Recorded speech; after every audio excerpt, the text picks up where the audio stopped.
Hello, everybody, and welcome. I'm Bruce Rosard, one of the co-founders and the COO of Arival, and this is the future of OTAs. Thank you for joining us for this last session of the APAC Virtual Summit, and it's going to be a great session. We have 4 of the leading OTAs in the Asia-Pacific area with us.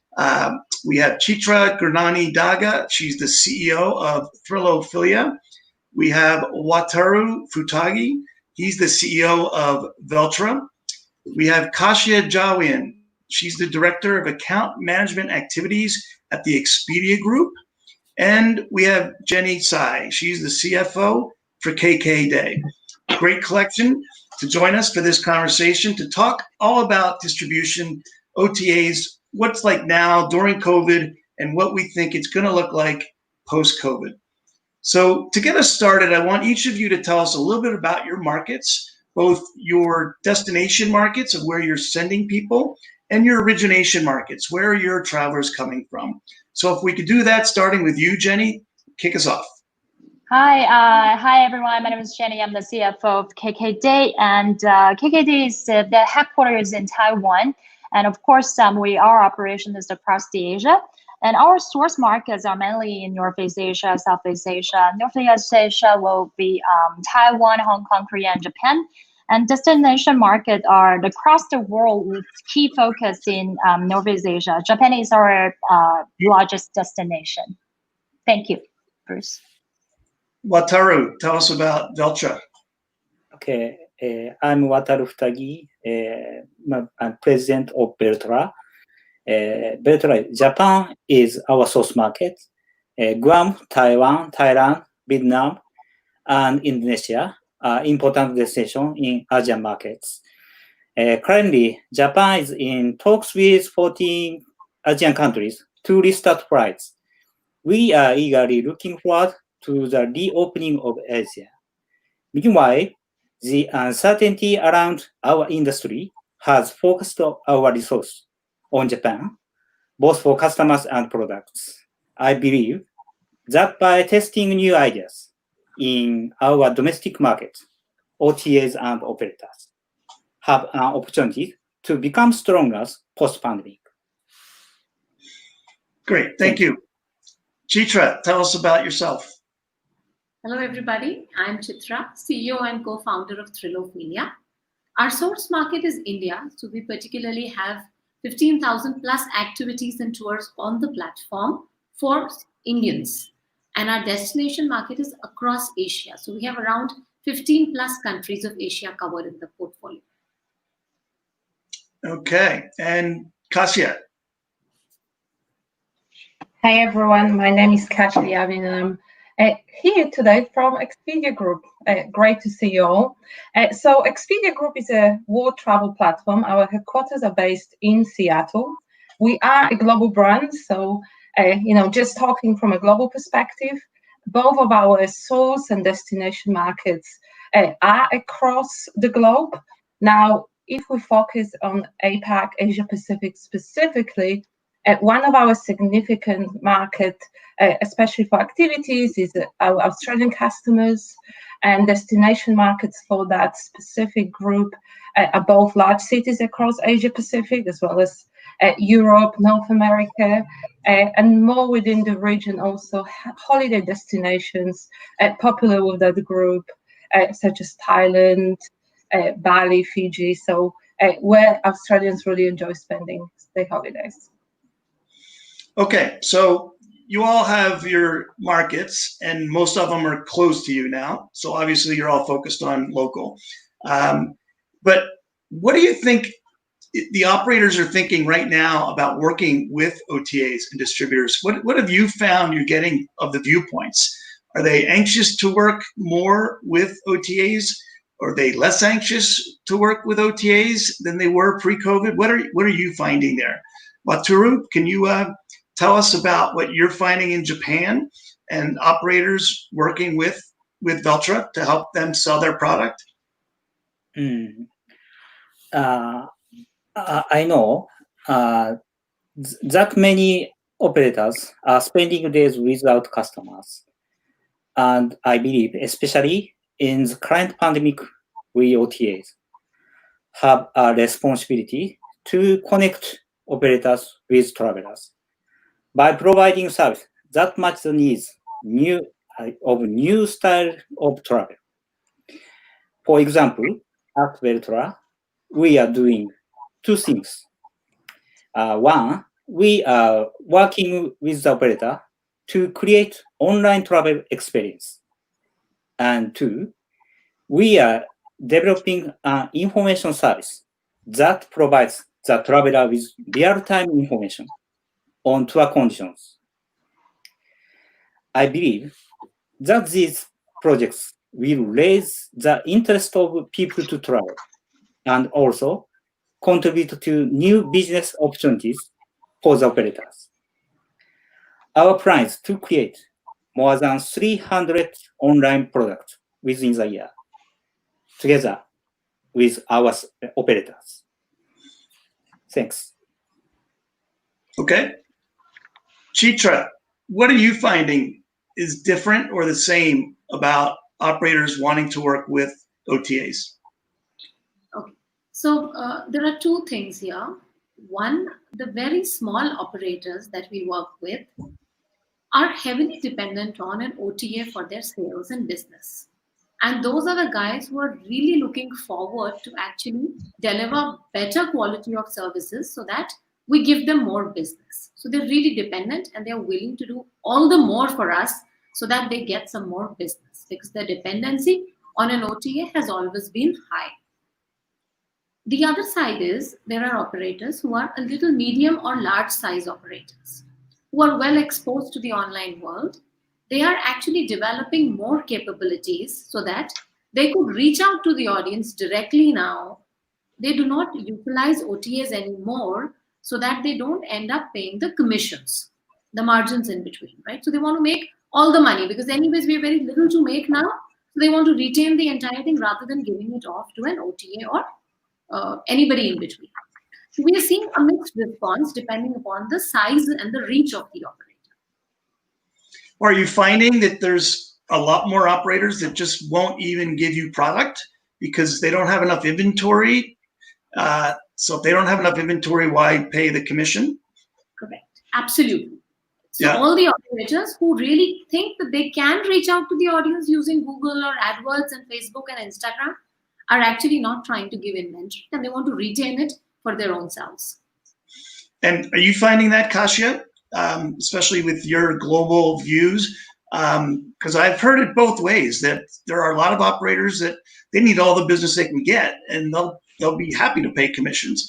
And then there's others that because of their limited inventory, they don't want to. So what are you finding? I think it's a great question. I think it's a mix. I would say, where we've seen the biggest kind of expectation and ask is how can we help with the demand and the production, and that's most important versus limiting access to the products in the current times due to not having the same availability. But I think the biggest part is what we're finding, everyone is in this learning mode. These are unprecedented times. Things are changing from day to day. And I think, the one very important part of partners and operators, what they really look up and what they would like from OTAs is understanding more of what is the travel intent, what are the travel trends, market analysis, and data support, so they can really, very quickly to adapt. And as OTAs are such a large aggregators of data, that we see those trends in the marketplace quicker than individually. I think that's what partners are also looking for. So I think there's going to be a mix. But I would say what we see more is, how can you help us drive that demand and how can we be ready for when the travel returns? Great, good info there. Jenny, what are you seeing at Kkd in terms of your relationship with operators and what your operators are telling you? I think previously when we had the chance to discover more opportunities with operators, and usually they are more conservative about the way or methods of collaboration. And because of COVID, I think now they are more open-minded. They are willing to discover or to explore together with including marketing and their product offerings and customer profiles all together and all the insights. They are more willing to discuss everything as a whole, as a total package. I think that will be a lot more efficient, not only for them, but also for us, and to identify what else can we do during this difficult time, and how can we help out each other. I think for us as a tech-driven OTA, I think we are introducing a lot more apps or systems that we can do better because of our resources that they can, our partners that they can leverage. This is something we see, and I can give it an example because the Wataru-san is in Japan. I believe you understand because of social distancing, and we need to. I think some of the local domestic attractions are requiring the partners to set up some sort of stagger entrance that allows a small group of people to come in at a very selected timing. Before that, I think a lot of business partners, they wouldn't be able to do it. But because of through our platform, through our services, I think that does help them to capture the momentum. And especially when the market, the local market, domestic market gradually recovers. And those are the opportunities that we can help them better. So this is something we see here. And hopefully that's also the same thing that we see everywhere else. Yeah, no, that's great. And that actually leads to just another general question for Wataru. What is the role of tech post-COVID? You know, because I think that's what Jenny was leading to, is that OTAs are tech companies, and there is a big role for the tech that you bring to bear. So what do you see as the role for tech as we go forward? Okay, good question. I think that's the most important role of tech is to provide accurate information in real time. In a post-pandemic world, conditions and travel plan can still change daily. And because participant numbers will be strictly controlled, advanced reservation is essential. For example, at Veltra, we have launched a new information service site, which delivers real-time booking and timely information of tour conditions. This information site is created in cooperation with local operators. We will be providing information on 100 countries within the year. Okay, there's a lot of tech there, that's for sure. Chitra, what's your perspective? I know you're very into technology there at Thrilophilia. How do you see the tech really pushing things forward post-COVID? So I think the biggest difference in the post-COVID era versus the pre-COVID era is the traveler mindset, the traveler preference, because truly now a traveler is very hesitant in traveling. The trust factor is extremely important, and the real on-ground experience becomes all the more important in this era. And if tech can actually emphasize and help in regaining the trust of the customer with accurate information, like Wataru spoke about, by giving more and more accurate information, making the traveler reinforce the trust on the service provider, on the quality of the product that he's receiving, I think that is where the game will change, because that is the biggest difference, according to me, in the traveler mindset now. Kasia, do you have anything to add here? Yeah, I fully agree with Chitra. I think there is going to be continuation and acceleration of adoption of APIs, adoption of different technology, time ticketing, advanced bookings.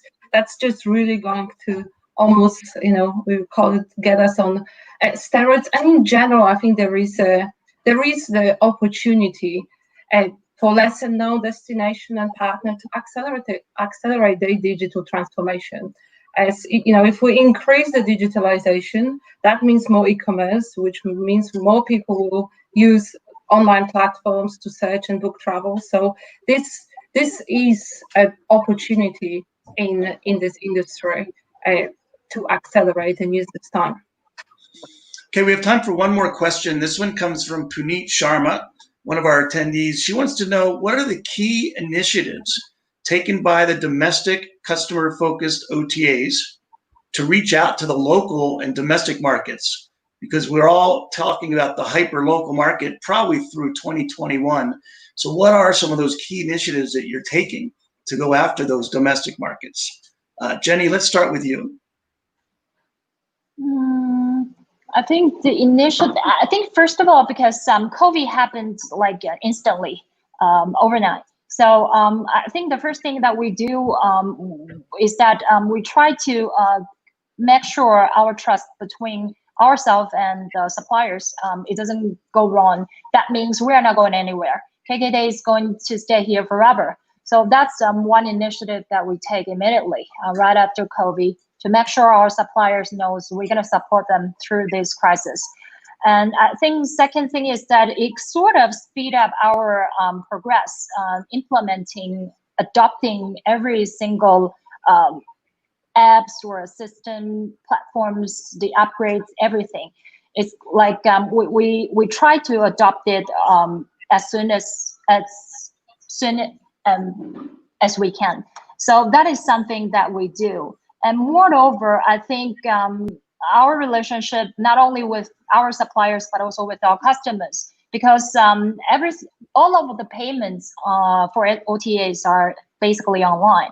I think if you are dealing with traditional agencies, it's really difficult to identify where your payments are gone through, and the agents may not survive through the crisis. So one thing that we do is everything, because all of the payments are online, so we make sure deliver the message to our customers that we will be here, and the flexibilities of exchanging one to another. I think that is something we have done immediately post COVID.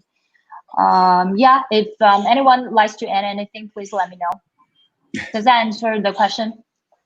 Yeah, well, that's a lot of it, that's for sure. Yeah. Thank you. Yeah. Does anyone else have anything to add to that? No? Jenny did a good job on that one. Okay. Thank you. Yeah. All right. So we're going to wrap it up with a speed round. We only have a couple minutes left. And the rules of the speed round are, you have to limit your answer to 2 words, okay? And you cannot repeat someone else's answer. So I'm going to give you a word or a name, and you're going to give me back 2 words, and you're not going to repeat.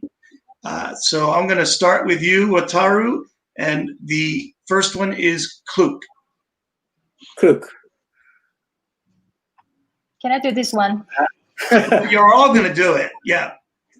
Speed Star. Speed Star. Okay. Jenny, go ahead. Kluk. I'm gonna go ahead. Cheap. Okay. No, it's simply one word that you're asking, so that comes up with my mind. Yeah. That's okay. You said it. We'll move on. Chitra. Kluk.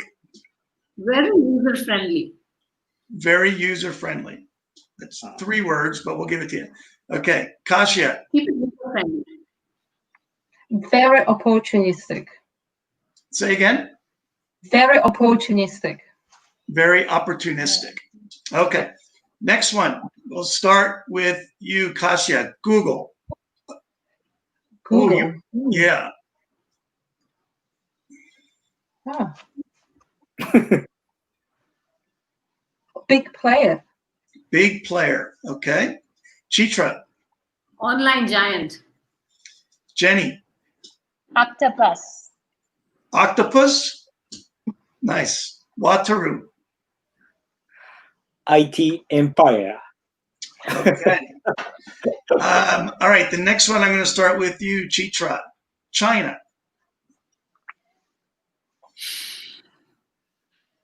China. China is a big one. I don't know. Big one.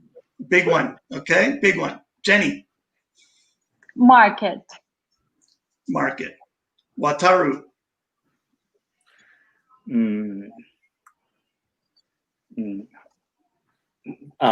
5G leader. 5G leader. Okay. Yeah. Kasia. Big opportunity. Big opportunity. And the last one is TripAdvisor / Viator. We'll start with you, Jenny.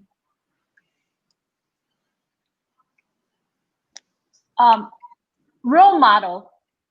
Role model. Good one. Chitra.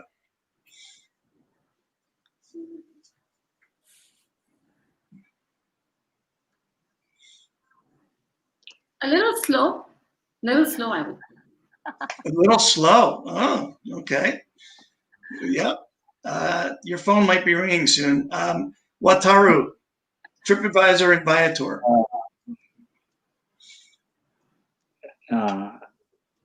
Reverse. What's that? Reverse. The box. Reverse. Pass. I'm not. The past. Reverse. The Does anyone, past. does Renew. anyone understand that? Can you hear me? Yeah, I didn't understand it though. Oh, revised? Reverse. Revised. Okay. Pass. Reverse. Reverse. Okay. Did you get that, Jenny? I think that was reversed. And renew. Renewed. Yeah, renewed. Renew. From TripAdvisor to Viator. Yeah. Okay. Kasia, you have the last word on this. I will go for something simple. I will follow Jenny with one word: marketplace. Marketplace. Oh, marketplace. Great. Okay. Well, you're all marketplaces, right? All with your own special characteristics, That's all it. with your own markets. And good luck in getting back to where you were and staying with the local business for now. And thank you all very much. Kasia, Chitra, Jenny, Wataru, thank you for joining this session and joining the Arival Asia Pacific Virtual Summit. Until next time, thank you very much. Thank you Thank for having you. us.